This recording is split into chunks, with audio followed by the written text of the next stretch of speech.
गुजरात क्योंकि हमारा गढ़ है, तो जहाँ पे भी वहाँ जाते हैं, एक तरीके से हम देखते हैं कि या तो बीजेपी से जो लोकल लीडरशिप होती है, लोकल मतलब डिस्ट्रिक्ट्स वगैरह की भी बात करूँ, मिले हुए हैं, या तो फिर एक भय की राजनीति है जिसकी वजह से विदाउट चॉइस जो हमारे कार्यकर्ता हैं, उन्हें कॉम्प्रोमाइज़ करना ही पड़ता है। भाजपा का राज है और भाजपा के साथ सर्वाइव करना कोई आसान बात नहीं है। We are very very hopeful कि इस बार कुछ ना कुछ एक्शन लिया जाएगा और बड़ा बदलाव आने जा रहा है गुजरात में भी और पूरे हिंदुस्तान में। तब बचे ना बचे, काडर इंटैक्ट रहना चाहिए। ये कि लोग खुश हैं, ऐसा नहीं है कि लोगों की जिंदगी सवरी है, ऐसा नहीं है कि जमीनी हकीकत कुछ एकदम लंदन पेरिस बन गया है। गुजरात मॉडल जो है वो बिल्कुल एक टोटल फेलियर है। काम करना चाहते हैं पर उनको आगे आने का मौका नहीं मिलता है। उन कार्यकर्ताओं में ही इतने लीडर्स छुपे हैं, इतने नेता छुपे हैं, उनको उभर के बाहर आना चाहिए। गुजरात की जो पार्टी की कैडर है उसे गुजरात के नेताओं से सपोर्ट नहीं मिल रहा है या नेशनल लेवल से नहीं मिल रहा है? तो हो सकता है कि उन्होंने इंडिपेंडेंट जांच करी हो जिससे कि उन्हें इंडिपेंडेंट इंफॉर्मेशन मिली। अदरवाइज इंफॉर्मेशन जो उन तक पहुंचती है या एडवाइस जो उन तक पहुंचती है वो फिल्टर्ड ही होती है। यही हमारी समझ है। पॉलिटिक्स के अंदर पॉलिटिक्स है, उसको शायद इतना नहीं समझे कि वो कैसे झेल रहे थे, और अब जब थोड़ा सा सिस्टम में आए हैं तो देख रहे हैं कि the politics within the politics is worse. वो जमाना तो चला गया कि एंटी इनकम्बेंसी इतनी हुई कि जनता एकदम एक स्वीप में वोट करेगी, बिकॉज यहाँ पे we are not dealing with an ordinary party, we are dealing with the Bharatiya Janata Party. We are dealing with very dangerous people and very dangerous situation, and कोई magic wand से नहीं होने वाला है। This will take a lot of effort.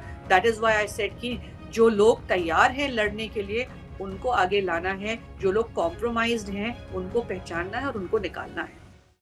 नमस्कार, आप देख रहे हो वाइब्स ऑफ इंडिया। मैं हूं नंदिनी। आज हमारे साथ जुड़े हैं मुमताज पटेल। मुमताज जी, आपका स्वागत है वाइब्स ऑफ इंडिया में। Thank you. मुमताज जी कांग्रेस नेता है, हालांकि हम उन्हें नेता बोलते हैं लेकिन वो खुद एक कांग्रेस कार्यकर्ता खुद को बताना पसंद करती हैं। वो दिवंगत कांग्रेस नेता अहमद पटेल जी की सुपुत्री है और काफी एनजीओज के साथ जुड़ी हुई है भरूच और इन एंड अराउंड एरियाज में, जहां काफी सारा काम किया जा रहा है। और आज हम मुमताज जी के साथ इस बारे में चर्चा करेंगे कि राहुल गांधी जी जो कि थोड़े दिनों पहले अहमदाबाद आए थे, वो थोड़ी सी कांग्रेस नेताओं के बारे में, स्पेशली गुजरात कांग्रेस के नेताओं के बारे में टिप्पणी करके गए थे कि पार्टी में ऐसे कई नेता है कि जो कांग्रेस की आइडियोलॉजी विचारसरणी से जुड़े हुए हैं, और ऐसे भी नेता है कि जो विद इन द पार्टी रहते हैं लेकिन इनडायरेक्टली बीजेपी को बेनिफिट करते हैं। एंड उनका क्लियरली कहना था कि ऐसे नेताओं के बारे में कुछ करना चाहिए। तो मुमताज जी, मेरा पहला सवाल आपसे ये है, आपने काफी प्लेटफॉर्म पे इसके बारे में बात की बट हमें भी बात करना जरूरी लगा। पहला सवाल ये है कि जब आपने सुना कि राहुल गांधी ने ऐसा बयान दिया, I mean he spoke in front of the Congress workers, आपका फर्स्ट रिएक्शन क्या था तब? देखिए, फर्स्ट रिएक्शन एक तरीके से खुशी तो वर्ड नहीं है, पर लगा कि हमारे लीडर को एहसास हुआ कि ज़मीनी हकीकत क्या है। और मुझे ज़्यादा वर्ष तो नहीं हुए हैं, मैं पिछले 3 साल से ज़मीन से काम कर रही हूँ, कांग्रेस पार्टी के साथ काम कर रही हूँ। और गुजरात क्योंकि हमारा गढ़ है, तो जहाँ पे भी वहाँ जाते हैं, एक तरीके से हम देखते हैं कि या तो बीजेपी से जो लोकल लीडरशिप होती है, लोकल मतलब डिस्ट्रिक्ट्स वगैरह की भी बात करूं, मिले हुए हैं, या तो फिर एक भय की राजनीति है जिसकी वजह से विदाउट चॉइस जो हमारे कार्यकर्ता हैं उन्हें कॉम्प्रोमाइज करना ही पड़ता है, क्योंकि अगर उन्हें सर्वाइव करना है अपनी आम जिंदगी में तो भाजपा का राज है और भाजपा के साथ सर्वाइव करना कोई आसान बात नहीं है। तो कॉम्प्रोमाइज में भी एक प्रेशर टैक्टिक जो होता है उसकी वजह से भी बीजेपी से मिले हुए होते हैं। ओके। और आपको लगता है कि इस बार राहुल गांधी जी ने ये बताया उसके बाद कुछ एक्शन लिया जाएगा? क्योंकि 1 डेढ़ साल पहले द्वारका में भी ऐसा ही कुछ बयान दिया था उन्होंने। And nothing seems to have happened, कुछ हुआ नहीं ज्यादा। थोड़े लोग छोड़ के चले गए, शायद उनको इंडिकेशन मिल गया कि हम ये पार्टी में हमारा भविष्य नहीं है, शायद वो लोग चल निकल गए, बट अदरवाइज पार्टी की ओर से कोई एक्शन नहीं लिया गया। सो वो वॉक द टॉक, मतलब जो बोलते हैं वो करेंगे या कैसा रहेगा? आप क्या मानते हैं? We are very hopeful. जैसा मैंने कहा कि हमने ये सुना तो नॉट ओनली मी बट मेरे साथ साथ काउंटलेस जो कार्यकर्ता हैं, गुजरात से इतने लोगों के फोन आए, खास करके जब मैंने बातचीत करी कि दीदी बहुत अच्छा लगा कि राहुल जी ने मंच पर से ये बात कही, और अब हमें लगता है कि हमारे साथ हमारे नेता खड़े हैं, वो जानते हैं, समझते हैं कि हम गुजरात में किस माहौल में कांग्रेस के लिए काम कर रहे हैं। और हमें भी प्रेरणा मिली, तभी हम लोगों ने भी आवाज उठाई कि जी हम लोग ये सब जानते हुए जमीनी हकीकत, और इसी वजह से शायद कांग्रेस पार्टी जो एक कॉम्प्रोमाइज कुछ लोगों का बीजेपी के साथ रहा है कि बीजेपी के इशारे पर सब चलता है, जिसकी वजह से जमीन पे जो असली मेहनती कार्यकर्ता है, जो असली में कांग्रेस की विचारधारा के साथ जुड़ा हुआ है, वो नुकसान खाता है और कांग्रेस पार्टी हारती रहती है। ओके। और आपको लगता है कि जो एआईसीसी का अधिवेशन है अप्रैल 8th एंड 9th को और सीडब्ल्यूसी की मीटिंग है, उससे पहले कुछ एक्शन इनिशिएट होंगे? जी बिल्कुल, वी आर वेरी होपफुल। तभी पहले हमने दबी आवाज में शायद सुना था, पर इस बार जिस तरीके से राहुल जी ने मंच पर से खुल के बात करी और कहा कि हम एक्शन लेंगे, तो yes we are very very hopeful कि इस बार कुछ ना कुछ एक्शन लिया जाएगा और बड़ा बदलाव आने जा रहा है गुजरात में भी और पूरे हिंदुस्तान में भी। मुमताज जी, कांग्रेस एक कैडर बेस्ड पार्टी रही है, लेकिन ऑफ लेट गुजरात में और एल्सवेयर इन द कंट्री, हम गुजरात पे फोकस ज्यादा करेंगे, कि नेताओं की पार्टी बन गई है। और यदि अब कुछ सिलेक्टेड नेताओं के सामने एक्शन लिया जाएगा, तो व्हाट डू यू थिंक के कितने नेता बच जाएंगे कांग्रेस पार्टी गुजरात में? नेता बचे ना बचे, कार्डर इंटैक्ट रहना चाहिए, क्योंकि कार्डर अभी भी हमारे हमारे पास है। बस कार्डर को किस तरीके से जोड़ के आगे लेकर बढ़ना है, वो नेता का काम रहा है, और शायद वहीं पे हम मार खा रहे हैं। कांग्रेस पार्टी सेवा दल, आप जानते हैं कांग्रेस पार्टी में बहुत अहम भूमिका निभाती है। अगर सेवा दल को फिर एक्टिवेट किया जाए, जैसे 80s 80s में होता था, जी। जैसे 70s में होता था, तभी आपको दिखता था कि एक कार्डर बेस्ड पार्टी थी। अगर इन सबको एक्टिवेट किया जाए और काम पे लगाया जाए, तो बिल्कुल हम देखेंगे कि माहौल बदलेगा। गुजरात जो स्टेट है 30 वर्ष से भाजपा के नेतृत्व में रहा है, भाजपा की सरकार रही है, और एंटी इनकम्बेंसी बिल्कुल आई है, पर लोगों को शायद एक नो ऑल्टरनेटिव, टीना फैक्टर जो नजर आ रहा था कि कोई ऑल्टरनेटिव नहीं है, तो भाई आप भाजपा के लिए वोट करते रहे। खास करके जब एक गुजराती प्राइड आता है कि हमारे गुजराती प्रधानमंत्री हैं, तो वो जाहिर है जी। कुछ ना कुछ गुजरात के लिए करेंगे। तो उस होप में, उस उम्मीद में भाजपा को बार बार वोट किया जाता है। ऐसा नहीं है कि लोग खुश हैं, ऐसा नहीं है कि लोगों की जिंदगी सवरी है, ऐसा नहीं है कि जमीनी हकीकत कुछ एकदम लंदन पेरिस बन गया है। गुजरात मॉडल जो है वो बिल्कुल एक टोटल फेलियर है, सिर्फ बाहर की चमक है, असलियत हम सब जानते हैं कि वहां पे क्या है। पर जब तक कांग्रेस पार्टी एक स्ट्रॉन्ग ऑल्टरनेटिव, एक स्ट्रॉन्ग फोर्स अपने आप को नहीं दिखा पाएगी, जब तक हम लोग हमारे कार्यकर्ताओं को सही डायरेक्शन नहीं दिखा पाएंगे। कार्यकर्ता तो काम करना चाहते हैं, पर उनको आगे आने का मौका नहीं मिलता है। उन कार्यकर्ताओं में ही इतने लीडर्स छुपे हैं, इतने नेता छुपे हैं, उनको उभर के बाहर आना चाहिए, और उनको निकालेंगे जो हमारे डिसीजन मेकर्स हैं। पर बहुत जगह पे ऐसे होता है कि रॉन्ग इंफॉर्मेशन ऊपर तक जाती है, जिसकी वजह से डिसीजंस जो है गलत हो जाते हैं। सो वो ऊपर तक रॉन्ग डिसीजन कैसे जाती है? मतलब फिल्टर गलत हो जाता है कि what happens? Filter to quite an extent is compromised also. मैंने जैसे कि जी। कहा कि बहुत ऐसे लोग हैं जो भाजपा के इशारे पे चलते हैं। भाजपा ने बोला कि हमारे उम्मीदवार के सामने इनको टिकट दे दी जाए, तो जो सही उम्मीदवार है वो रह जाता है, और कुछ लोगों के इशारों पे certain wrong people get a ticket, और जो जिन्होंने हारना ही है, पर हारना क्यों है? क्योंकि भाजपा को जिताना है, और इसी तरीके से ओके। भाजपा जीतती जा रही है। प्लस गुजरात में एक कांग्रेस कार्यकर्ता को सर्वाइव करना कोई इतना आसान नहीं है।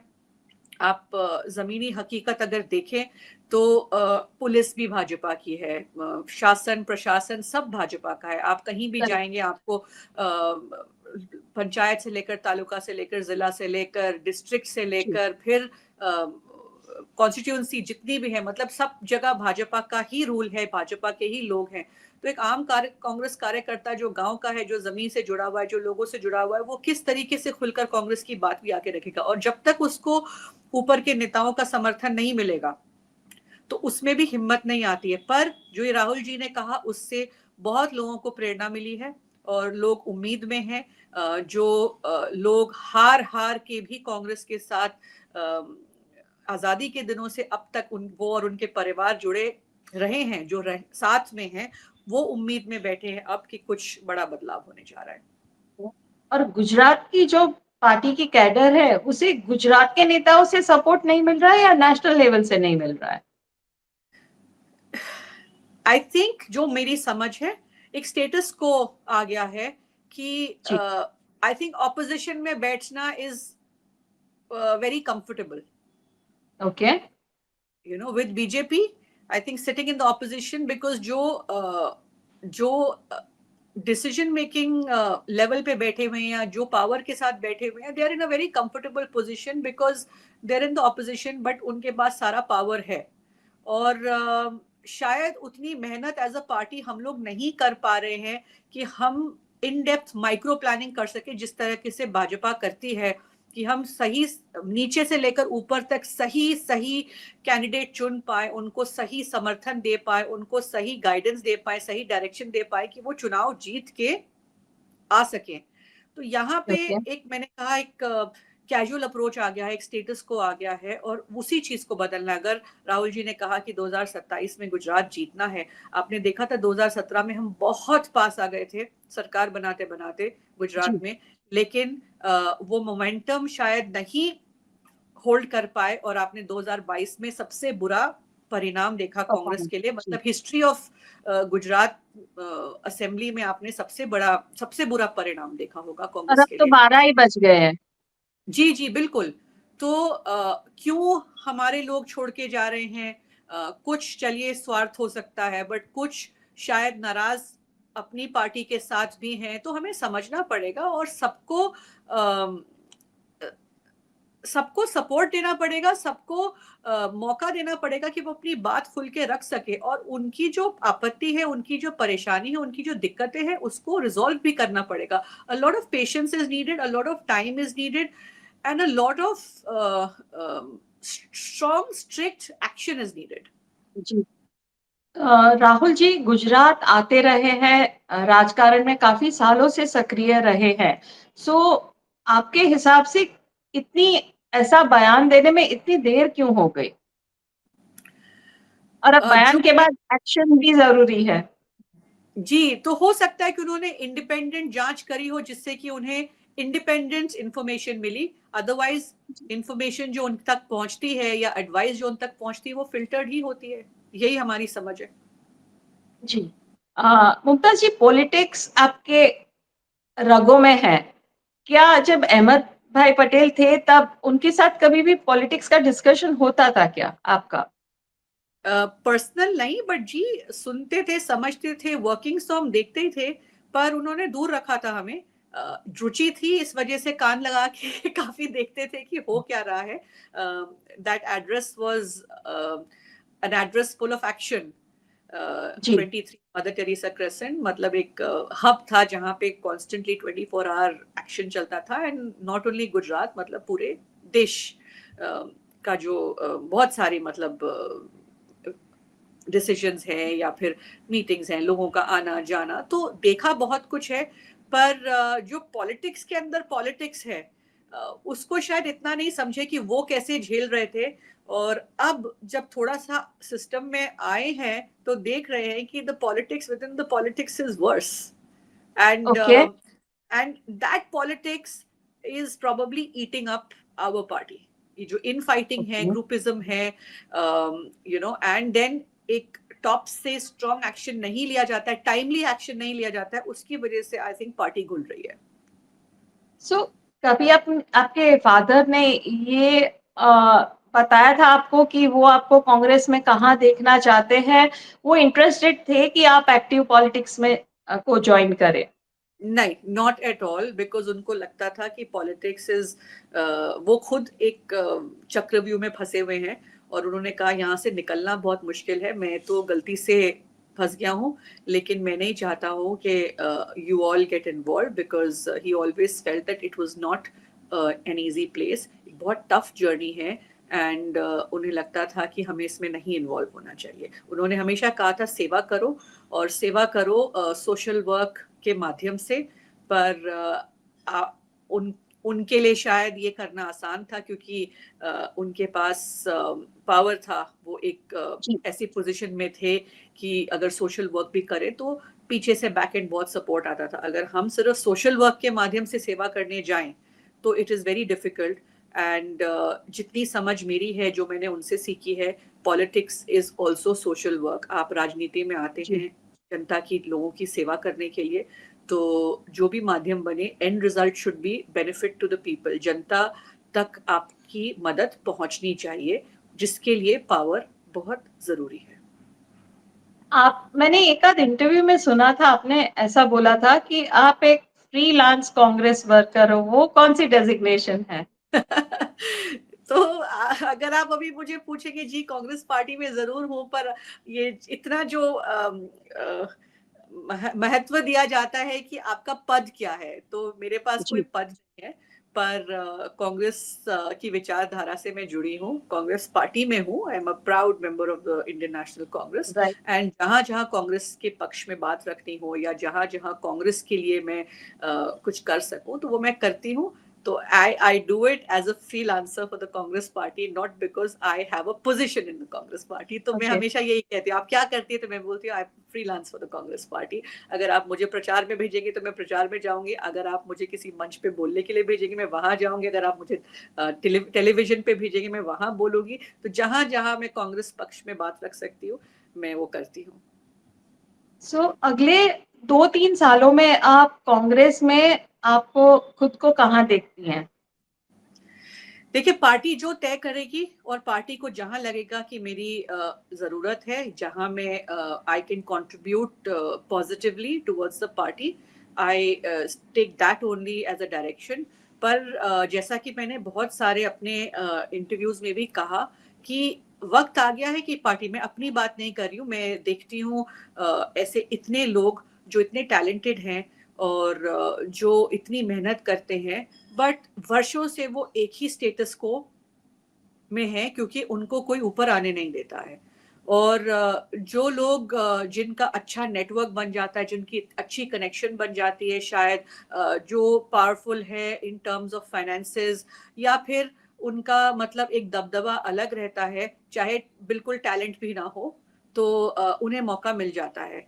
तो वक्त आ गया है कि पार्टी चुने, जमीन से लेकर ऊपर तक, कि ऐसे कौन लोग हैं जो एकदम लॉयली, मतलब आपके साथ जुड़े हुए हैं, जो आपकी विचारधारा के साथ जुड़े हुए हैं, और उनमें इतना टैलेंट है कि वो लोगों के बीच में जाके आपका पक्ष सही तरीके से रख सके, लोगों को कन्विंस कर सके कि Congress is your only alternative.